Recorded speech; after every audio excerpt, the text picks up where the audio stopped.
For today's video, nabtan ako nga gitunan akong anak, mao na niron ang nahitabo.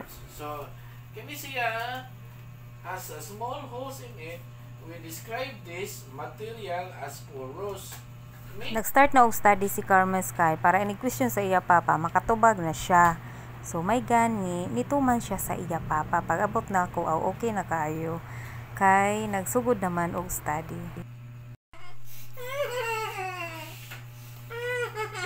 Ayun na, nanad sila nga, sige lang ko kasuko muna.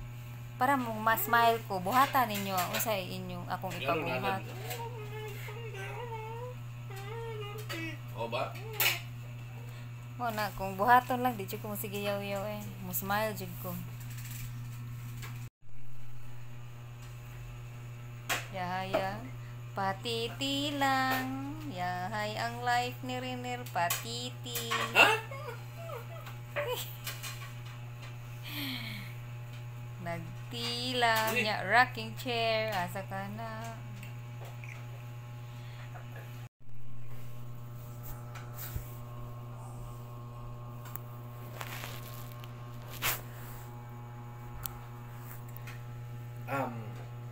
Unsa man yang plastic, porous or non-porous?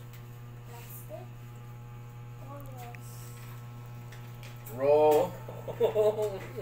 Pull liquid upwards.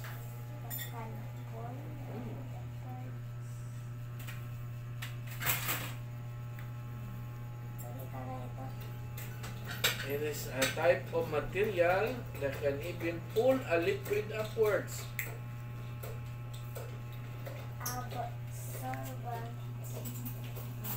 Sample na ng sponge. Kanang manghugas.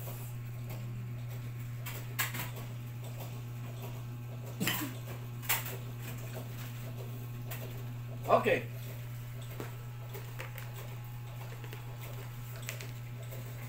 Is a balloon porous or non-porous? Balloon. Non-porous. Very good.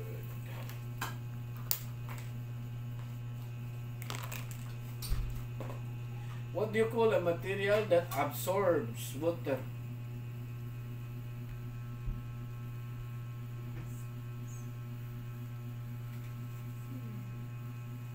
Cotton. No. What? No. Cotton can absorb water, but what kind of material is cotton? What do you call a material that absorbs water? Unsa man na siya nga material? Wood. No. Duha ra to siya. No, nakalimot dayon.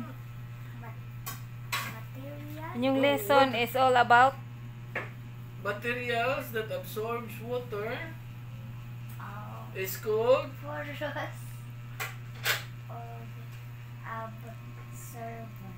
porous or absorbent material.